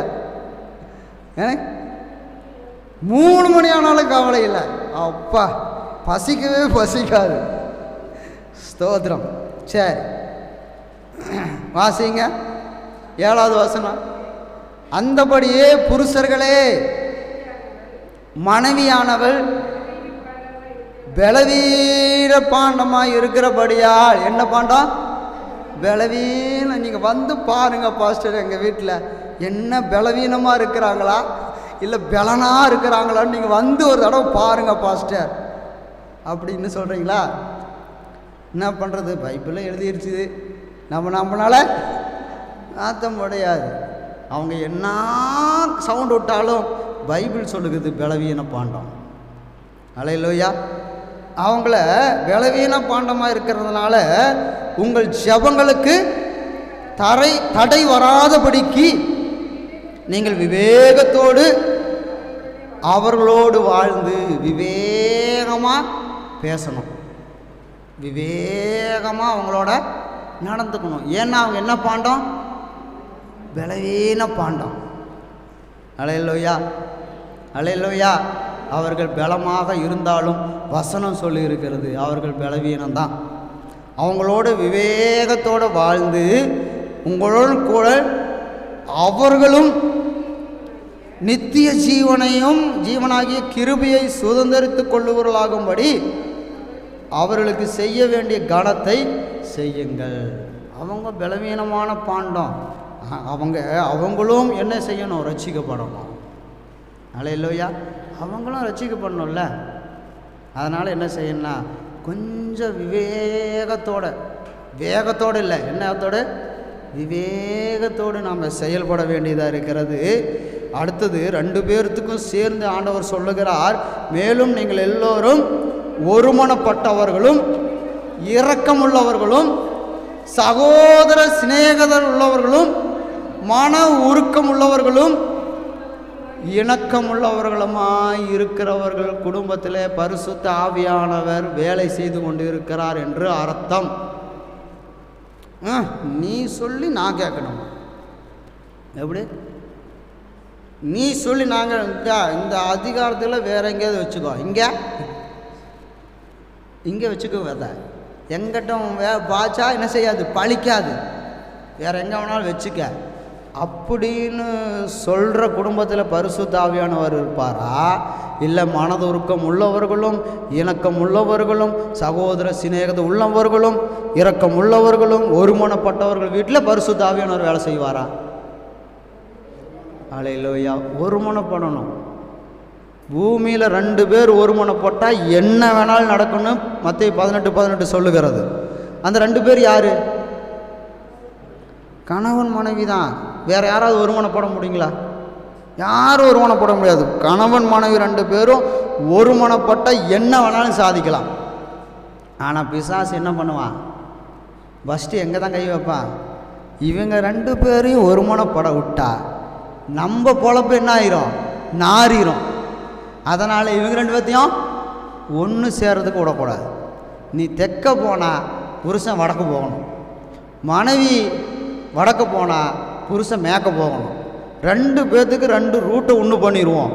அப்போ தான் நம்முடைய வேலை நடக்கும் அப்படின்னு சொல்லிட்டு பிசாசு வேலை செய்வான். ஆனால் பரிசுத்த ஆவியானவருக்கு இடம் கொடுத்தால் பிசாசு வெக்கப்பட்டு ஓடிடுவான். 2 பேரும் இணக்கமுள்ளவங்களா இருப்பாங்க. இவன் இறங்குனா அவன் இறங்கும், அவன் இறங்குனா இவன். 2 பேரும் புருஷன் இறங்குனா மனைவி அதுக்கும் கீழே இறங்குறது, மனைவி இறங்குனா புருஷன் அதுக்கும் கீழே இறங்குறது. அப்புறம் 2 பேரும் அப்படியே இறங்கி இறங்கி இறங்கி இறங்கி சந்தோஷமாக இருப்பாங்க. அல்லேலூயா. ஆனால் 2 பேரும் ஏறி ஏறி ஏறி ஏறி எப்படி இருக்கிறாங்க? கோலியாத்து மாதிரி நிற்கிறாங்க. 2 கோலியாத்து மாதிரி நிற்கிது. ஒன்று இங்கே ஒன்று நிற்கிது, அங்கே ஒன்று நிற்கிது. 2 சேவல்களும் சண்டைக்கு நிறுத்தினா எப்படி நிற்கும்? அது நிற்கும் பாருங்கள். அதை பார்த்தாலே நமக்கு பயமாக இருக்கும், எங்கே நம்ம மேலே பாஞ்சிருமோ அப்படின்னு. இதில் வேறு பாஸ்டர் வேறு தலையிட்டு உள்ளுக்குள்ளே போய் தலையிடுவாங்க. ஒரு புருஷன் முன்னாடிக்கு சண்டை, 2 பேர்த்துக்கும் நான் பிரிஞ்சு போகிறேன்னு மனைவி சொல்லிடுச்சு. இப்போ பாஸ்டர் எனக்கு கூப்பிட்றாங்க, யாரோ பெரிய பாஸ்டர் கூப்பிட்டா கூட பரவாயில்ல, நாம்ளே தத்தி தவழ்ந்து ஓடிட்டுருக்குறோம், நம்மளை கூப்பிட்டாங்க, பாஸ்டர் வாங்க பாஸ்டர். 2 பேரும் சண்டை தாங்க முடியல, பையன் கூப்பிட்றான், பாஸ்டர் வாங்க பாஸ்டர். இப்போ நான் என்ன பேசுகிறது, என்னம்மான்னு கேட்டால் அந்த அம்மா 1000 கதையை அவுத்து விடுது. புருஷனை கேட்டால் 2000 கதையை அவுத்து விடுறாரு. இவங்க 2 பேர்த்தையும் என்ன பண்ணுறதுன்னு தெரியல எனக்கு. ஒரு 5 நிமிஷம் கண்ண மூடி, ஏசப்பா இவங்களோட பேசுங்க ஏசப்பா, இவங்ககிட்ட பேசி இவங்களுக்கு புத்தி சொல்கிற அளவுக்கு எனக்கு புத்தி இல்லாண்டவரேன், இவங்க 2 பேர்த்துக்கு அறிவு சொல்கிற அளவுக்கு எனக்கு அறிவு வேணுமில்ல, ஃபஸ்ட்டு எனக்கே அது இல்லை, நான் எப்படி பேசுறது, நீங்கள் தான் பேசணும்னு சொல்லிட்டு கண்ணை மூடி ஜெபம் பண்ணிட்டு 2 பேர்த்தையும் பார்த்தேன். முதல்ல 2 பேர்த்தையும் வாயை நீங்கள் திறக்கக்கூடாதுன்னு சொல்லிட்டேன். நீ திறந்தா புருஷனை பற்றி பேசுகிற, நீ திறந்தா பொண்டாடி பற்றி பேசுகிற, வாயே திறக்கக்கூடாது. இப்போ ஆவியானவர் பேசுவார். அப்போ புருஷனை பார்த்து பேசினேன், இவங்க யார், என் மனைவி. ஏப்பா அவங்களுடைய பெத்த தாயும் தோளில் தூக்கி போட்டு வளர்த்தின தகப்பனையும் கூட பிறந்த சகோதர சகோதரியும் அந்த ஊருக்குள்ளே இருந்த சொந்த பந்தங்களையும் அவங்க படித்த ஃப்ரெண்ட்ஸுகளையும் அவங்களுக்கு தெரிஞ்ச பழக்க வழக்கத்தையும் எல்லாத்தையும் விட்டுட்டு யாருனே தெரியாத உன்னை பிடிச்சிக்கிட்டு நீ தான் எனக்கு வாழ்க்கை அப்படின்னு சொல்லிட்டு உன் பின்னாடி வந்த உன் மனைவிக்கு நீ காட்டுற கருணை இதுதானா அப்படின்னு கேட்டேன். தப்பு பண்ணியிருக்கட்டும், தப்பு தான், அவங்க பண்ணது தப்பு தான். ஆனால் நீ உன் பின்னாடி வந்து நீ தான் சொத்து, நீ தான் சுகம், நீ தான் எனக்கு சொந்தம், நீ தான் எனக்கு எல்லாமேன்னு சொல்லிட்டு உன் பின்னாடி வந்த உன் மனைவிக்கு நீ காட்டுற கருணை இதுதானா அப்படின்னு கேட்டோன்னே அவர் அப்படியே பார்த்து, மனைவி பார்த்தாரு, அப்படியே கண் என்ன செஞ்சு, கண்ணு கலங்க. அல்லேலூயா.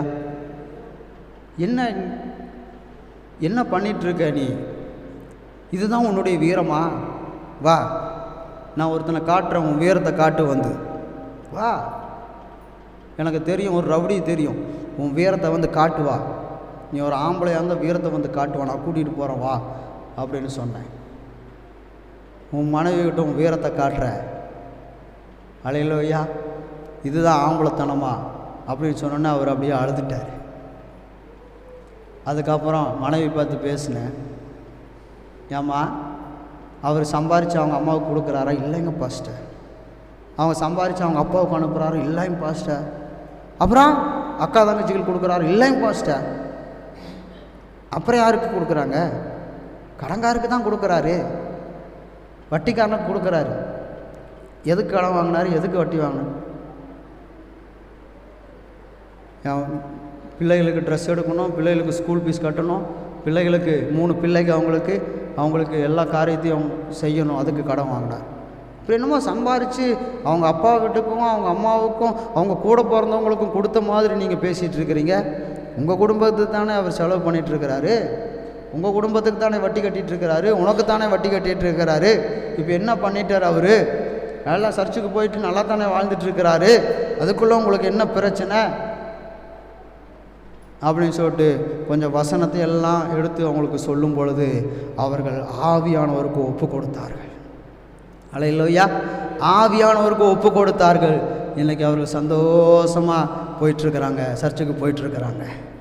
அல்லேலூயா. கர்த்தருக்கு ஸ்தோத்திரம். அப்போ ஆவியானவர் இருக்கிற வீட்டில் தான் என்ன இருக்கும், அமைதி இருக்கும், சாந்தி இருக்கும், சந்தோஷம் இருக்கும், நிம்மதி இருக்கும். ஆவியானவர் இல்லாத வீட்டில் எல்லா பொருட்களும் இருந்தாலும் சந்தோஷம் இருக்காது, நிம்மதி இருக்காது. அல்லேலூயா. அவங்க சிஸ்டர் சொல்லுவாங்க, அவங்க ஹவுஸ் ஓனர் பார்த்திங்கன்னா பெரிய கோடீஸ்வரன், எத்தனை சொத்து இருக்குன்னு அவங்களுக்கே தெரியாதான். அவங்க மனைவி அதோட பெரிய கோடீஸ்வரங்க, எவ்வளோ சொத்து இருக்குன்னு தெரியாது. ஆனால் அவங்க வாழ்க்கையில் நிம்மதி இல்லைன்னு சொல்லுவாங்க, அவங்க வாழ்க்கையில் சந்தோஷம் இல்லை, என்னைக்கு டைவர்ஸ் பண்ண போகிறாங்கன்னு தெரியலையா, அந்த அளவுக்கு ஒருத்தருக்கு ஒருத்தர் பேசிக்கிறது இல்லை. அல்லேலூயா. அங்கே யார் இருக்கிறாங்க, சந்தோஷமாக இருந்தால் ஆவியானவர் இருப்பார், இல்லைன்னா வேற யார் இருப்பாங்க, பிசாசு இருக்கும். அல்லேலூயா. பிசாசு வந்துச்சுன்னா எதுக்கு சண்டை பிடிக்கிறாங்கன்னே தெரியாது, சண்டை வரும். சொத்து சண்டை இல்லாமல், பண சண்டை இல்லாமல், வேற எந்த ஒரு சண்டை இல்லாமல் சண்டை பிடிக்கிறது யாரு தான்?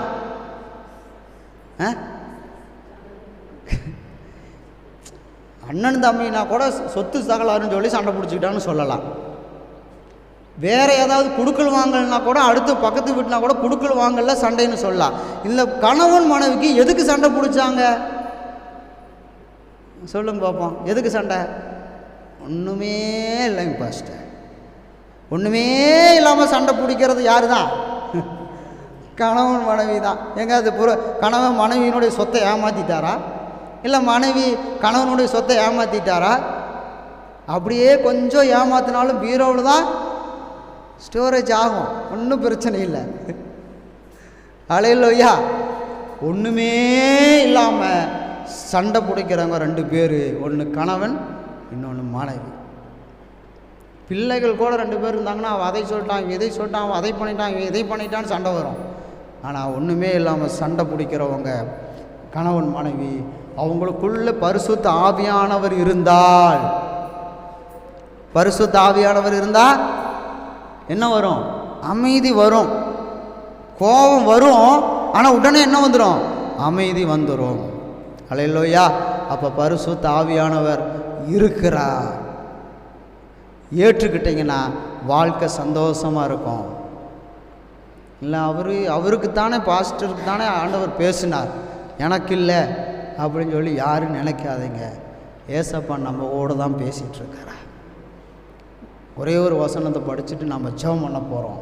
அப்போஸ்தலர் 20வது அதிகாரம், அப்போஸ்தலர் 20வது அதிகாரம் 28வது வசனம் வாசிங்க. ஆகையால் உங்களை குறித்தும் சுய இரத்தத்தினாலே சம்பாதித்து கொண்ட தமது சபையை மேய்ப்பதற்கு பரிசுத்த ஆவி உங்கள் கண்காணிகளாய் வைத்த மந்தை முழுவதும் குறித்து எச்சரிக்கையாயிருங்கள். பரிசுத்த ஆவியானவரை குறித்து எச்சரிக்கையாயிருங்கள். சபை இயேசுவின் இரத்தத்தினால் கட்டப்பட்டது. பரிசுத்த ஆவியானவர் கண்காணித்து கொண்டு இருக்கிறார். கேமரா மேன் அவர். கேமரா தான், கேமரா மேன் இல்லை, கேமரா. அது அப்படியே பார்த்துட்டே இருக்குது. நீங்கள் எங்கே போனாலும் படம் பிடிக்கும். பரிசுத்த ஆவியானவர் படம் பிடிப்பார். அல்லேலூயா. எச்சரிக்கையாக இருக்கணும். வீட்டுக்குள்ளே போனால் யார் பார்த்துட்ருக்குறாங்க? ஒருத்தரும் பார்க்கல. 4 திட்டு சேர்த்து திட்டுவோம், அப்படியா? யார் பார்த்துட்ருக்குறாங்க? பரிசுத்த ஆவியானவரை கண்காணியாக வைத்து மேய்த்து கொண்டு இருக்கிற இந்த மந்தையை குறித்து எச்சரிக்கையாக இருக்கணும். அல்லேலூயா. எச்சரிக்கையாக இருக்கணும். நாம் விழுந்து போகக்கூடாது. நாம் விழுந்து போகிறதுக்காக ஏசப்பா நம்மளை தெரிந்து கொள்ளவில்லை. நம்ம அழிந்து போகிறதுக்காக ஏசப்பா நம்மளை தெரிந்து கொள்ளவில்லை. நம்மளை மோசம் போக்குறதுக்காக ஏசப்பா நம்மளை தெரிந்து கொள்ளவில்லை. நம்மளை உயிர்ப்பிக்கணும். நம்மளை உயிர்ப்பிப்பதற்காக இயேசு நம்மளை தெரிந்து கொண்டு இருக்கிறார். அல்லேலூயா. பிள்ளைகளை பெரிய படிக்க வைப்போம். அது கேட்கும், நீ எல்லாம் ஒரு அப்பனா? அப்பா சொல்லுவார், ஏம்மா உன்னை இதுக்கு தான் இவ்வளோ கஷ்டப்பட்டு உன்னை படிக்க வச்சனா? அம்மாவை கேட்கும், நீ அனத்தை பெற்று சாதிச்சிட்டேன்னு கேட்கும்.